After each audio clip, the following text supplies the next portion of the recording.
والصلاة والسلام على من لا نبي بعده وعلى آله وصحبه ومن تمسك بسنته إلى يوم الدين وسلم تسليما كثيرا. أما بعد،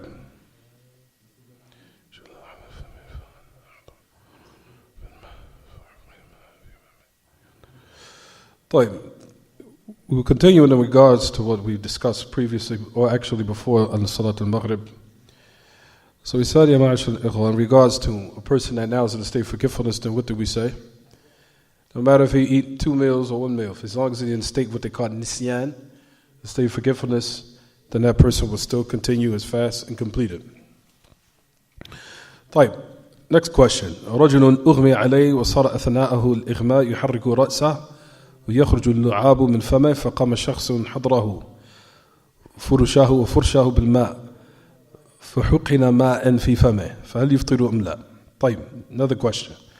What about a man that he passed out? أغمي عليه وصار أثناء الإغماء يحرك رأسه ويخرج اللعاب من فمه فقام شخص حضره فرشه بالماء فحقن ماء في فمه. For the person now that he passed out, and while he was in a state of that ighma, where he was in a state of unconsciousness, he started moving his head and saliva started coming out of his mouth. So the person came and he came with some type of brush with water, and this type of brush was filled with water and it was put inside of his mouth. Did it break his fast or not? Based upon what we took in class, You should say it again. Amir says it doesn't break it fast. Person's in a state of unconsciousness. He was unconscious. Ughmi alayh. And during that unconsciousness, he started moving his head and saliva was coming out of his mouth. Or they call it lu'ab, drool. He's drooling. Lu'ab. So it was coming out of his mouth and the person came, there was a brush that was it had water in it. So it was stuffed with water and it was put in his mouth. Did it break his fast or not?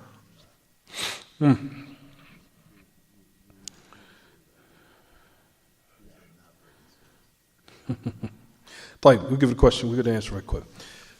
He says, وَمِنَ الْمَعْلُومَ أَنَّ الَّذِي أُغْمِي عَلَيْهِ وَصُبَّ الْمَاءُ فِي حَلْقِهِ أَنَّهُ لَا يَشْعُرُ ولكن هل يفطر أو لا يفطر؟ المشهور من مذهب الإمام أحمد رحمه الله أنه لا يفطر بذلك، لأنه حصل باختياره من شروط المفطرات أن يكون الصائم المتناول لها باختياره، وهذا الاختيار له في ذلك.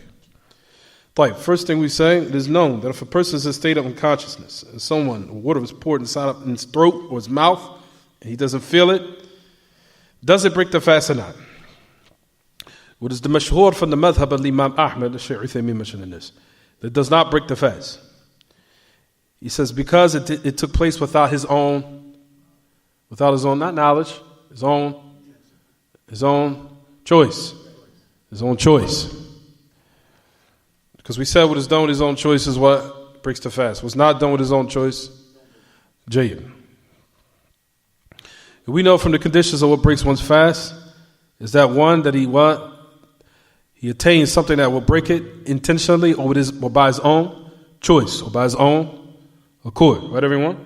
This person had no choice in the matter. Someone came, poured it in his mouth. Some of the ulama say that it does break the fast, but just listen. وقال بعضهم إنه إن كان يرضى بذلك عادة فإنه لا يفطر. What is the strongest opinion is that is what? It's the first one. It doesn't break the fast. I don't want to sound against khilaf too much. It's not a difference of opinion too much. I don't want to get into it. Because it's fair is what? It happened by unintentionally. It wasn't due to his own choice or his own accord. He says, even though إن قضى يوما مكان هذا اليوم فهو خير وإن كان يلزمه فقد أبرأ ذمته. Even though the person that did it, then what? Then like I said, it did not break his fast. امرأة تشتكي من زوجها الذي لا يلتزم بالصيام والصلاة أبدا وله فيها آراء غير حسنة ويجبرها على الإفطار في رمضان فما حكم بقائها معه. Oh, that's severe. A woman who was complaining from her husband that he does not what? He is not observing the salat and not observing fasting ever. And he has opinions which are not good, and he forces her and coerces her upon breaking the fast in Ramadan. So what is the ruling of her remaining with him? What is upon her as far as in those days that she broke it? So in this regard, we regretfully say that in this city, from our city, that it is something like this. Baladun Islami Muhafadh walhamdulillah. He's talking about in Saudi. That Allah subhanahu wa ta'ala has preferred us, He has given us that ni'mah and that blessing, Ar-Razzaaq wal-Amin al-Mujibayn lish-shukr wa ziyadat al-ta'a. He's given us that state of Raha, what state where we're relaxed, we're secure, which necessitates that we need to be thankful and increase in our obedience. And regretfully, there are some people that those bounties or those blessings doesn't increase them except in disobedience and transgression and arrogance and more evil. وهذا الرجل الذي ذكرت عنه أنه لا يصوم ولا يصلي هذا لا شك عندي أنه كافر. For a person that doesn't pray and he doesn't fast, he says, I have no doubt that this person is a kafir. Kafir. وأنه مرتد, and that person is also apostated. And that his nikah, his marriage has been nullified. And not only nullified, it's been in fasakh. It dissolved, basically nullified. It was annulled. ولا يحل لها أن تبقى عنده طرفة عين. It's not permissible for her to remain with him a blink of an eye. لأنه بردته زال نكاحه. Why? Due to his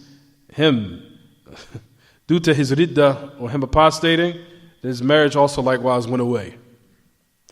فيجب على زوجته أن تذهب إلى أهلها وتدعوه ثم إن هداه الله ومن عليه قبل أن تخرج من العدة فهي زوجته. I want you to listen to this part. It is obligatory upon his wife, upon the spouse, meaning the woman, to go to her family and also try to deter him or do something that would be a deterrent for him, to remind him. And if Allah subhanahu wa ta'ala guides him, and if Allah subhanahu wa ta'ala bestows upon him his blessing before she finishes her iddah, then she's still his what?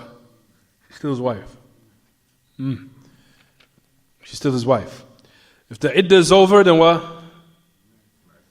Before Allah subhanahu wa ta'ala gives him, he bestows his blessing upon him to come back to Islam, the majority of Ahl Ilm, they see that there's no return to her.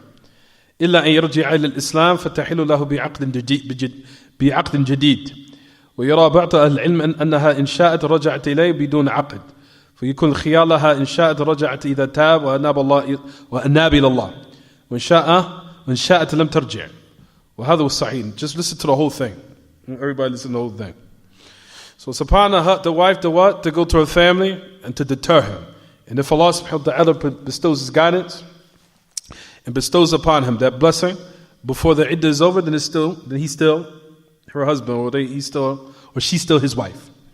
If the iddah is over before Allah subhanahu wa ta'ala bestows that blessing of guidance upon him, or returning back to Islam, for majority of Ahl Ilm, they say that there's no coming back to her, except that if he comes back to Islam and they start with a new marriage contract. فَتَحِلُّ لَهُ بِعَقْدٍ جَدِيدٍ or فَتُحَلُّ لَهُ بِعَقْدٍ جَدِيدٍ.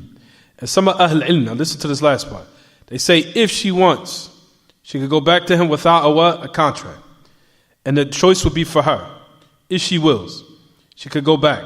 If he makes tawbah and he returns back to Allah. And if she wills and if she wants, she don't have to go back either. And this is the correct opinion. This is the correct opinion.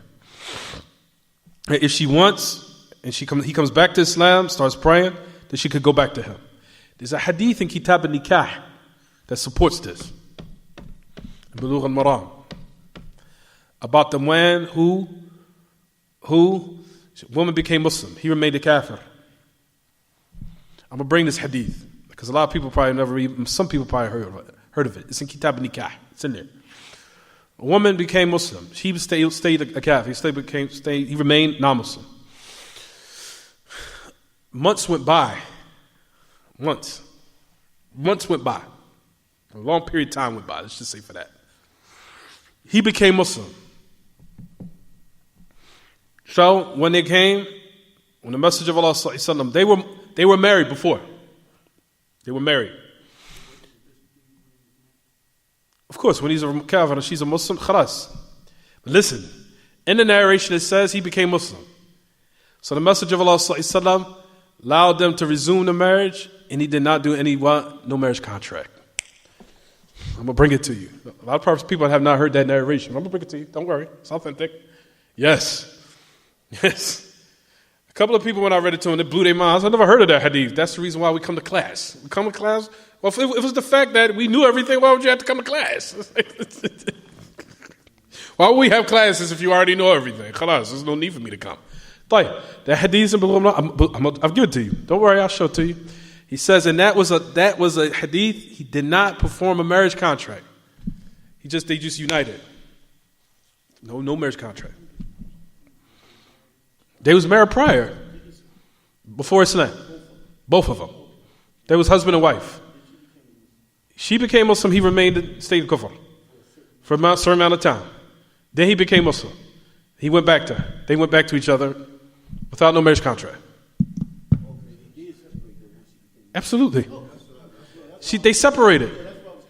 That's what I'm saying. They separated. There's time elapsed. They separated. They're gone. Khalas. She's Muslim. He's not Muslim. So that reason, what? It's not permissible. Tayyib. He became Muslim later on, a little bit later. So then the Messenger of Allah sallallahu alaihi wasallam united them with no marriage contract. Get it? That's the reason why Shaykh Uthaymeen is mentioning this here. He's talking about that hadith. You understand? So that's the reason why he mentioned this what? This opinion here. Listen. أنها إن شاءت رجعت إليه. If she wants, she could go back to him. If he comes back. Without a contract. So a person would say, what's the dalil? That's the dalil, that hadith. So it's as if Shaykh Uthaymeen is pointing towards and hinting towards that particular hadith. Because that even came to my mind when he said this. Well, the hadith is in, we studied that. Even when I was in the Brothers of DC, we studied that hadith. Prophet ﷺ allowed them to come back to each other without a what? Without a marriage contract. But they were previously married before Jahiliyyah. She became Muslim, he remained Kafir, right? She left. I think she even made hijrah. I got to go back to the book, Bulugh al-Maram. What's in there? She even made hijrah. He later on became Muslim. So they would join and resume the marriage without no marriage contract.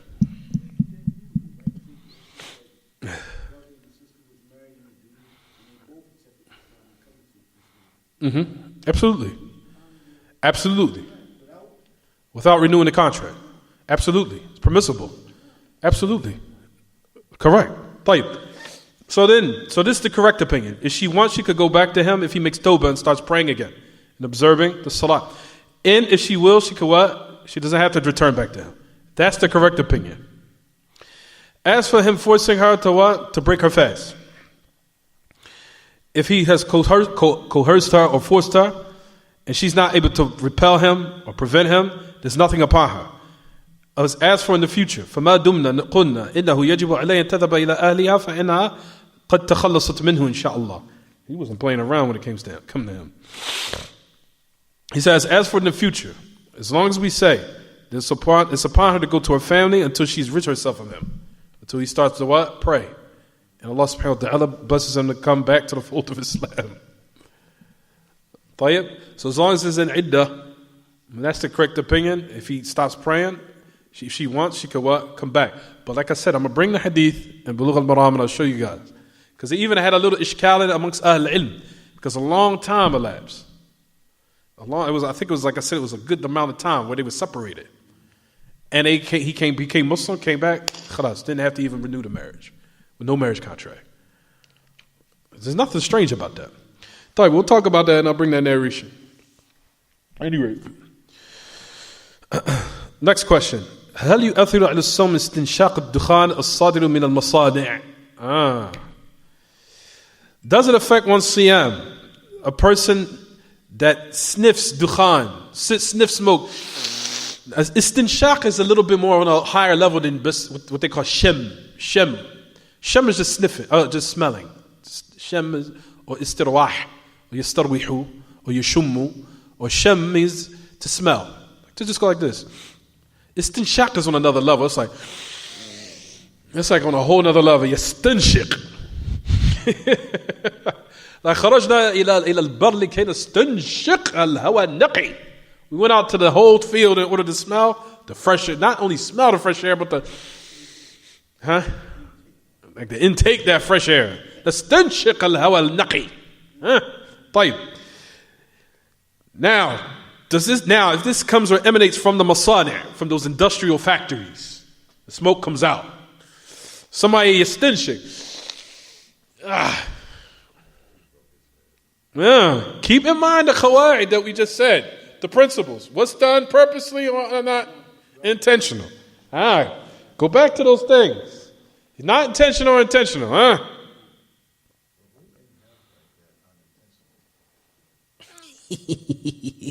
Well, here, let's just say, for example, he went like that just to smell. I smell something. I smell something. Absolutely. Would not break his fast. It was done unintentionally. Unintentionally. For that reason, he says, it doesn't affect inhalation of smoke. How do you say inhalation? Inhalement? Where's Abdul Mateen? طيب. Inhaling the smoke. Just likewise, dust. Dust or smoke, if it enters inside the person without his choice, then is what? It does not break the fast. However, from the aspect of health, he says that is something different.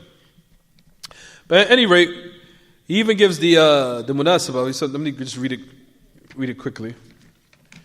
He says, ولكن من الناحية الصحية أرى أنه لابد أن يبحثوا عن كمامات يدرؤون بها خطر هذا الدخان والغبار لأن نفس الإنسان أمانة عنده فيجب عليه يتقي الله في هذه الأمانة وأن لا يعرضها للأضرار والتلف. وبهذه المناسبة أود أن نبين أن المفطرات لا تفطر إلا بثلاثة شروط. So he was talking about how one should get some type of kamamat, some type of machines in order to remove the danger of the smoke and the inhalation of that particular dust. He's talking about that. But anyway, he said, during this occasion, I would like to inform and clarify that the mufattirat, those affairs that break your fast, that's hissi, does not break one's fast except by those three conditions. So notice he keeps emphasizing these questions, what everyone? Those three conditions. What? That a person has knowledge of what he's done. He's in a state of remembrance. He's doing it intentionally, where he's doing it by his own choice, on his own accord. Right, everyone? Jayyid. If he's ignorant, then his fasting is still valid. So in kana jahila bil hukm wa jahila bil waqt. He keeps saying exactly what we just mentioned. Doesn't make a difference. He's ignorant of the ruling or ignorant of the what? The time. Ignorant of the ruling or ignorant of the time. فالجهال بالحكم مثل أن يحتجم رجل وهو صائم يظن أن الحجامة لا تؤثر فهذا لا شيء عليه لأنه جاهل بالحكم والجاهل بالوقت مثل أن يظن أن الفجر لم يطلع فيأكل ويشرب ثم يتبين له بعد ذلك أنه قد أكل وشرب بعد طلوع الفجر. Similar to what we just said. For a person that's ignorant of the ruling, he now got cupped, performed cupping on himself, and he's fasting, and he thinks that cupping doesn't affect the siyam. What do we say? It's nothing upon him. He's ignorant of the ruling. What about the ignorant person at the time? Similar to a person that thought that Fajr did not come in yet. He ate and drank, then it became clear. Then it became clear to him after that the sun did what? Or time of fasting did what? Start. What did we say? Fast effect? No. He was ignorant of the time. Jahil bil waqt. That's due to the ayah of Allah Tabaraka wa Ta'ala. So ربنا لا تؤاخذنا إن نسينا أو أخطأنا فقال الله تبارك وتعالى قد فعلت. Also the ayah Allah subhanahu wa ta'ala says in his book ليس عليكم جناح فيما أخطأتم به ولكن ما تعمدت قلوبكم. He says no, Allah does not hold you accountable for what you've done out of forgiveness or out of mistake. However, with your hearts intended, or what it done intentionally. Also the ayah Allah subhanahu wa ta'ala says in his book, oh our Lord, do not hold us in account if we forget or make a mistake. Jayyid. Also due to the hadith, which is on the authority Asma bint Abi Bakr radiyallahu anhuma, said أفطرنا على عهد النبي صلى الله عليه وسلم في يوم غيم وفي يوم غيم ثم طلعت الشمس. He says we broke our fast on the time of the message of Allah on a cloudy day, then the sun came out. They thought it set. What did the Messenger of Allah sallallahu alaihi wasallam do? He did not command her to make it up, because they was jahil, they was ignorant of the what? The time. Jayyid.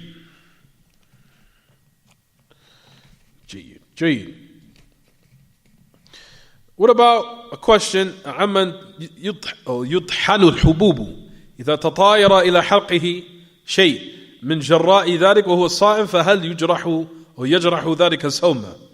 What about the person that some type of hubub, like some type of something got grinded up and crushed up. It means yuthanu. It got grinded up and crushed up to the point where the particles spread it out, or it sprayed in either tatayra ila halqi, that the particles went up in the air and then went to his throat. Some of it. Wa min jarra'i dhalik wa huwa sa'im.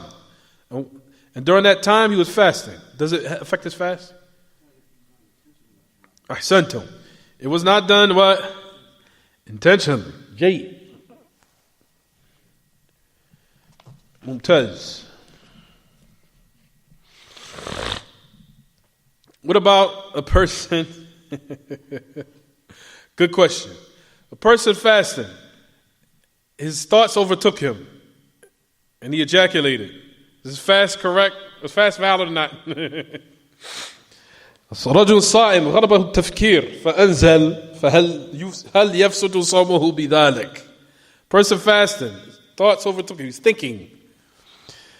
فأنزل, semen, he ejaculated, semen. Does his fast now? Is it valid or invalid? He was thinking. He didn't do anything. He didn't do any movements. He was just thinking.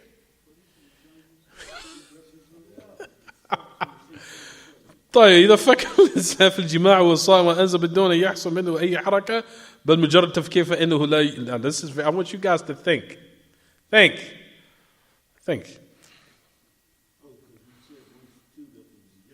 He's a young boy, 18, strong. Hasn't been drinking the Pepsis and the burgers. He's been probably lifting weights, eating good food. Especially weights on the legs really helps helps the manhood. Deadlifts, weights. Oh, it really brings it out. At any rate, yes.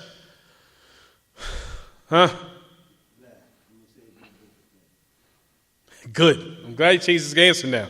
طيب, listen to everything he says. إذا فكر الإنسان في الجماع وهو صائم وأنزل بدون أن يحصل منه أي حركة بل مجرد تفكير فإنه لا يفسد صومه بذلك لا في رمضان ولا في غيره. لأن التفكير في القلب هو حديث النفس. This is why he was the faqih of his time, rahimahullah. He said, if a man thinks about sex and he's fasting, sperm came out, he ejaculated, without any movement happening from him. No movement. He didn't touch anything on his body. Nothing. Just merely what? Thinking. Just mere thinking. For verily his fast it's not broken. Not in Ramadan, not in other than Ramadan. Why? Because thinking is in the what? It's of the heart, and what's what they call hadith al-nafs. Hadith al-nafs. Hadith, not kalam. Hadith, nafs. Of the thoughts of the what? Of the mind. It is a hadith which is in Bukhari. It's authentic. But the Prophet ﷺ said, إِنَّ اللَّهَ تَجَاوَزَ عَنْ أُمَّتِي مَا حَدَّثَتْ بِهَا أَنفُسُهَا مَا لَمْ تَعْمَلْ أَوْ تَتَكَلَّمُ بِهِ. Verily Allah has overlooked my ummah of what itself tells them, their inner selves tells them, or what it tells them, or what it brings about in themselves, as long as they don't act upon it or talk about it. However, if it's something of movement happens, where if he starts to put his hand and do actual movements in the places where it's desire, or he kisses his wife, then in this instance, if sperm comes out, then what? Siyam is invalid. Because he caused it. If he now sperm, I didn't say pre-seminal discharge. Sperm, semen. That's what we're talking about. The situation at hand, sperm. not preseminal discharge. Preseminal discharge is something different. That has a totally different hukum. We're talking about semen, sperm. So now if he plays, or him or her plays with herself, that would invalidate the what? The fast. That would invalidate it. Absolutely. Absolutely. No doubt. And you have to make a ghusl too, of course. Is it clear? If a person now thinks about of sex, he's strong in his desires, young guy, 20 years old, in his 20s, 18, 16, whatever. Absolutely. But the Prophet ﷺ said, Allah has overlooked what my ummah what its inner selves tell them. As long as he doesn't act upon it or what? Or speak about it. He didn't act upon it. Didn't do any movement. Yeah, but you have intentions. Everybody can have evil intentions. Even in the dunya, you're only held accountable for what you do, what you say. Absolutely. What you do, what you say is what you're held accountable for. طيب. Exactly, if you repel it for Allah. طيب ما حكم العوم للصائم أو الغوص في الماء? It's a good question. ما حكم العوم تعم للصائم أو الغوص في الماء? What's the ruling in regards to swimming for fasting or going diving in water? حكم العوم للصائم أو الغوص في الماء?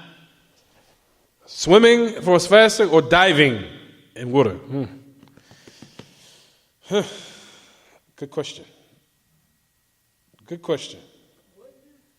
Swimming and diving? Come on, Sheikh. Where else he going to swim and dive in? The water? He going to swim and dive in water.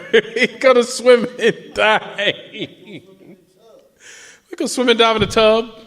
Come on. Go swimming in a swimming pool. What comes to everyone's mind when I say swimming? You go into a swimming pool. It's clear.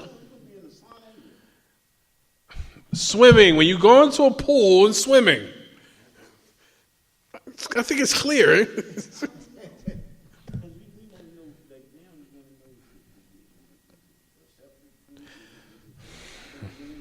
A swimming pool. Is it permissible to swim in a swimming pool and go diving in a pool or an ocean while one is fasting? Think now. you just gonna go. They're just gonna throw it out there. Hey, I'm with it. Hey, I'm with it.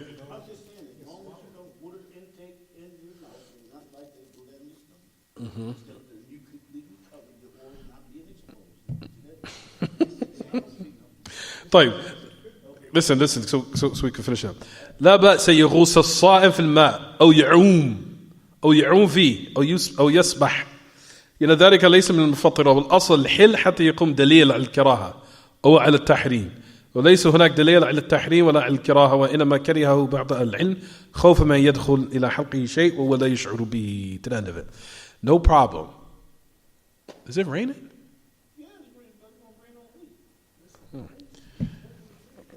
So listen, he said no problem that a person dives in the water or he swims. He swims. He said because that is not from those affairs that break the fast. He said the origin that everything is upon hil.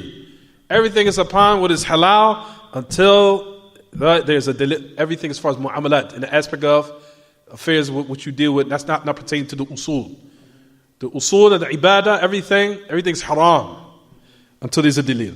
As far as in the aspect of mu'amalat, affairs of the general dealings that you deal with, such as these affairs, everything is halal until there's what? A dalil that shows that one cannot do it. Here in this instance about what? Swimming, there's no dalil to show that it's either hated, detested, or it's unlawful. And until there's a dalil, then we say that what? Then we can speak. But other than that, it remains upon, it's also. It's halal. He says even though some of Ahl Ilm, they said they hated it, they won't do it, out of fear that something will enter in his throat and he would not perceive it. Jayyid. What about a person that, this is ما حكم الاستحمام في نهار رمضان أكثر من مرة أو الجلوس عند مكيف طوال الوقت وهذا المكيف يفرز رطوبة. He says, what's the ruling in regards to now a person that takes a shower during the day of Ramadan more than once, and he sits by an air conditioner but by air conditioner the whole of the day or the whole time, a long period of time, and he says وهذا المكيف يفرز رطوبة, and the mukayf that it blows out moisture. That's easy.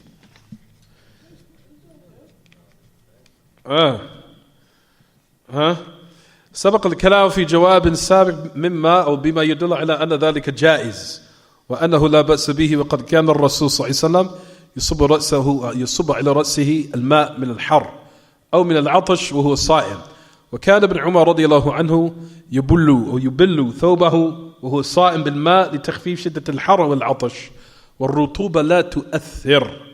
No problem. So it's saying here, we already just said that the answer which indicates that it's permissible. There's no problem. That the Messenger of Allah ﷺ, that he used to pour water over his head while he was fasting due to heat. Or even due to him being thirsty, he used to pour it over his head. He used to pour water over himself, over his body while he was fasting. And Ibn Umar radiallahu anhu used to wet his thobe while he was fasting with water in order to what? In order to lighten the severity or the severe heat or the severe thirst. So moisture does not what? It doesn't break anything. It doesn't affect anything. لأنها ليست ماء يصل إلى المعدة. It's not water that goes to the what? Digestive system, to the stomach. What about a person now who he makes a lot of what? He makes a lot of showers, takes a lot of showers to keep himself cool. 4 or 5 showers, pours cold water on them. Affects your fast? No, nothing wrong with that.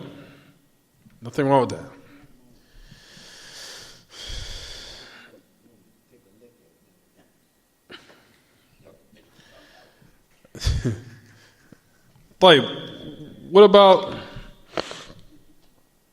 What about a person putting water in his mouth to make wudu? هل صحيح أن المضمضة في الوضوء تسقط عن الصائم في نهار رمضان? Is it true that a person making what they call مضمضة, like they putting the water in and swishing it around his mouth in wudu, is it removed during the time of fasting? Is it removed? Can a person not do that? Still has to make wudu. Ahsant.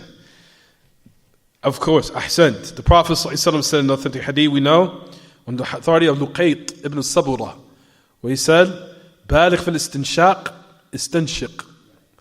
بالغ في الاستنشاق. He said, go to the little bit more, not extremes, but be a little bit more emphasize in the istinshaq and the inhalation of that water, except in the time where you're what? Fasting. So a person still has to what? Perform what they call madmadah, to switch or to put the water in the mouth for wudu. Jayyid. What about a person that does it due to severe heat? Does it affect his fast? Severe heat. What's your mouth? Ahsant. Is it? Jayyid. Mumtaz.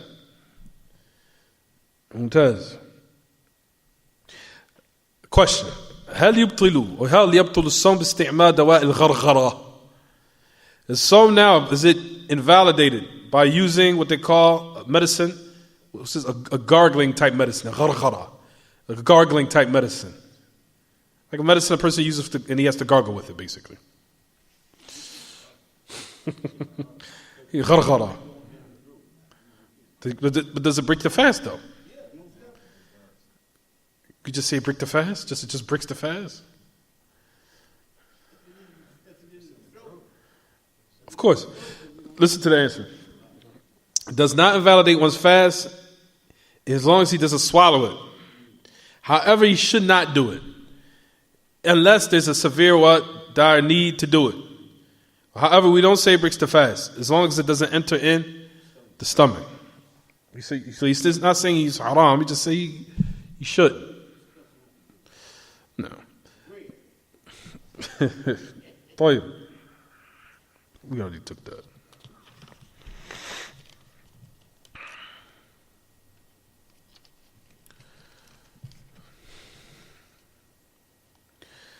I'll say this the last question and we'll stop, inshallah. It says, قمت لتناول طعام السحور ولم أكن أعلم أن الوقت قد دخل. This is easy. وتناولت كأس من الماء تبينت دخول الفجر بمدة زمنية ليست بيسيرة. فهل يبطل صومي بهذا العمل أم لا؟ علما أن الصوم كان نافلة وليس فرضا. جزاكم الله خيرا. I think you guys, this is easy. Person, he said that I stood up, or I woke up to eat some food for sahur, the pre-dawn meal, before the sun came up. He says, I did not know and I did not have the knowledge, so I gave you the key. I did not have the knowledge that the time came in. And I attained, or I got a cup of water. Then it became clear to me that the Fajr came in by a long time. He says, بِمُدَّ زَمَنِيَّةٍ لَيْسَتْ يَسِيرًا. It wasn't just a little time. It wasn't like 10 minutes after Fajr. He's saying it was a while, a long time. Is my fast, was it invalidated by this particular action? Knowledge that the fasting was what? Voluntary, and it wasn't obligatory. May Allah reward you. What do you say? Ahsant. The correct answer is you're right. Both of you right. He was jahil. Jahil of the what? Ignorant of the what? Of the time. So it's still what? Still valid. Still valid. Gee, I think that's it. We continue next class. هذا وصلى الله وسلم وبارك على نبينا محمد وعلى آله وصحبه. سبحانك اللهم وبحمدك أشهد أن لا إله إلا أنت أستغفرك وأتوب إليك.